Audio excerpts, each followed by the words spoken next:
নমস্কার বন্ধুরা, গাছপ্রেমী ইউটিউব চ্যানেলে আপনাদের সবাইকে স্বাগত। তো আজকে চলে এসেছি আমরা একটা নতুন ভিডিও নিয়ে। তো আজকের ভিডিওতে আপনাদেরকে দেখাবো একটা নতুন জিনিস। আমার পিছনে দেখতে পাচ্ছেন, এটা আমার একটা গন্ধরাজ লেবুর গাছ।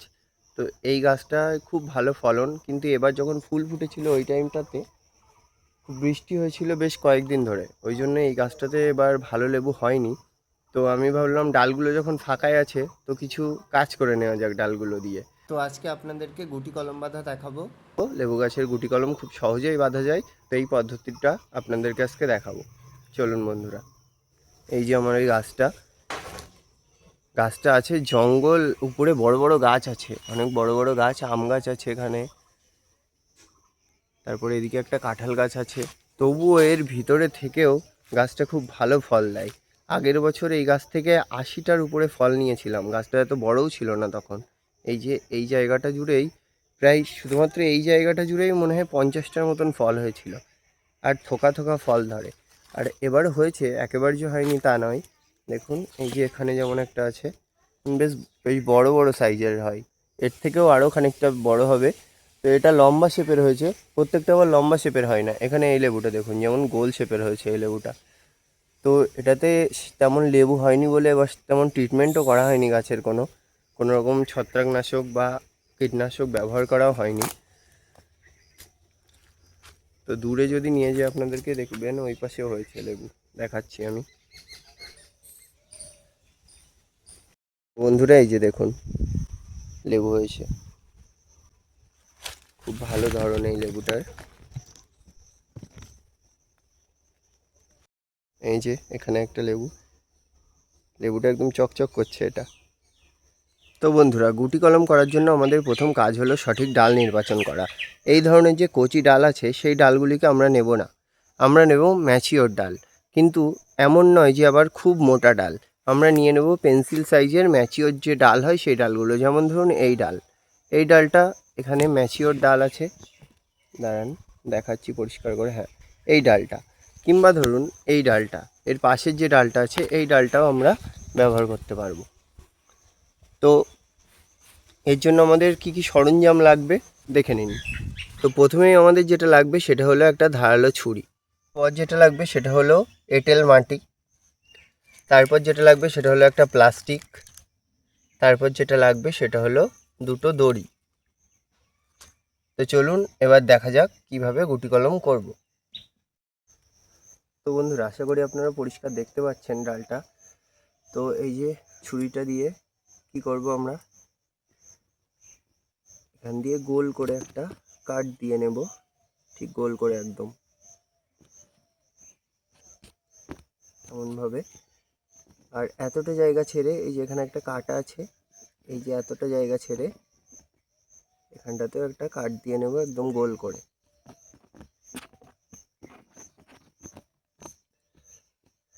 তো কাট দিয়ে নেওয়ার পর এখান দিয়ে একটা লম্বা করে কাট দিয়ে নেব।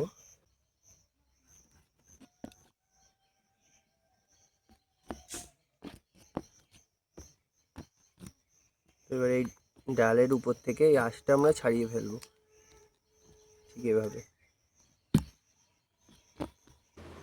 তো একটা কাটা আছে, এই কাটাটাকেও কেটে নেব। তো এখানে দেখুন বন্ধুরা, আমি ছুরিটাকে আমার নিজের হাতের দিকে টানছি, এমনটা করবেন না, সবসময় অন্য দিকে টানবেন, যাতে ছুরিটা যদি ফসকেও যায় আপনার হাতে এসে না লাগে।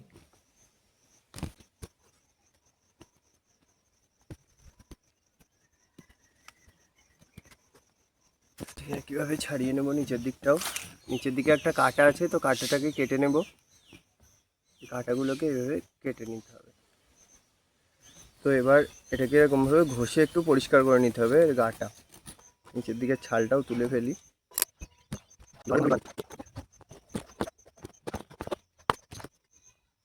তো এবার এটা এখানে এইভাবে ঘষে পরিষ্কার করে সাদা অংশটা বের করে নিতে হবে।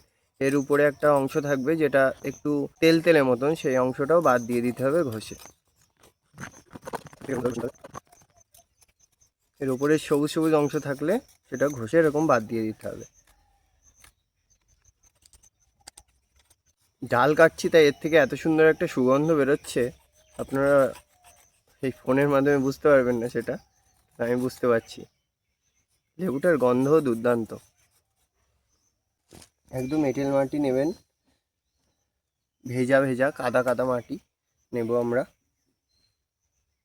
নিয়ে সিম্পলি এখানে এটা এইভাবে দিয়ে দেব, চারিদিকে গোল করে এরকমভাবে দিয়ে দেব। আচ্ছা, আর একটা কথা বলে রাখি, মাটিটা একটু বেশি পরিমাণে দেবেন, মানে সাইডের দিকে বেশি পরিমাণে দেবেন। কেন আমি বলছি সেটা, এখানে দিয়ে দিলাম, আর খানিকটা নেব, দুই সাইডে একটু বাড়তি করে দিয়ে দেব। প্রথম কথা তো এর ফলে কি হবে, ময়েশ্চারটা বেশি থাকবে। আর দ্বিতীয় কারণটা, যখন বাঁধবো এর উপর দিয়ে প্লাস্টিক, তখন বলছি। খুব সুন্দরভাবে হয়ে গেল।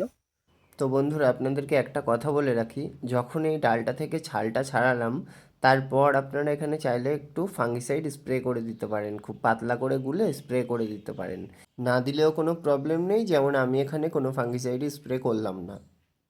এবার কি করবে, একটা প্লাস্টিক দিয়ে এটাকে ভালোভাবে জড়িয়ে দেবো।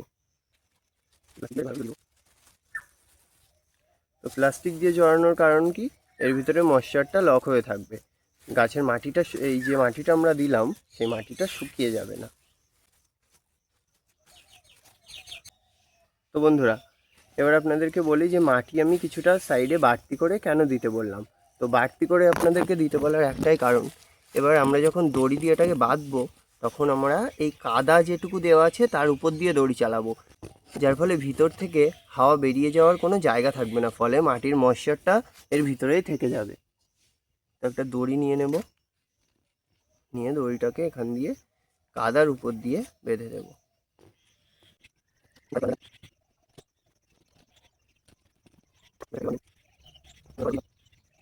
বন্ধুরা, এই হয়ে গেল আমাদের গুটি কলম তৈরি। খুবই সিম্পল ওয়েতে দেখালাম, আর কাজটা সত্যিই খুব সিম্পল। যারা নতুন তাদেরও কোনো রকম কোনো অসুবিধা হবে না, আপনারা খুব সহজেই কাজ করে নিতে পারবেন। সম্পূর্ণ ভিডিও দেখার জন্য আপনাদেরকে অসংখ্য ধন্যবাদ। আর এই যে আমরা গুটি কলমটা বাঁধলাম, এখানে যখন নতুন শিকড় বেরোবে তখন আবার আমি নতুন ভিডিও নিয়ে আসব, এবং এখান থেকে কিভাবে আপনারা গাছটাকে কালেক্ট করবেন, এবং তারপর কিভাবে সঠিক পটিং মিডিয়া তৈরি করে যদি আপনারা টবে বসাতে চান সেক্ষেত্রে বসাবেন, এবং মাটিতে বসালেও কিভাবে বসাবেন, সেই সমস্ত কিছু ইনফরমেশান নিয়ে আমি পরবর্তীতে আবার ভিডিও আনবো। তো বন্ধুরা, ভিডিও ভালো লাগলে অবশ্যই ভিডিওতে লাইক করবেন এবং কমেন্ট করে আপনাদের মূল্যবান বক্তব্য জানাবেন। আপনারই মতো বাগানপ্রেমী বন্ধুদের কাছে অবশ্যই ভিডিওটি শেয়ার করে দেবেন, এবং অবশ্যই চ্যানেলটি সাবস্ক্রাইব করে পাশের বেল আইকন প্রেস করে রাখবেন, যাতে এরকম ইনফরমেটিভ বাগান রিলেটেড ভিডিও আপনার কাছে পৌঁছে যায় সবার আগে। তো আজকের মতো এটুকুই বন্ধুরা, ধন্যবাদ সবাইকে।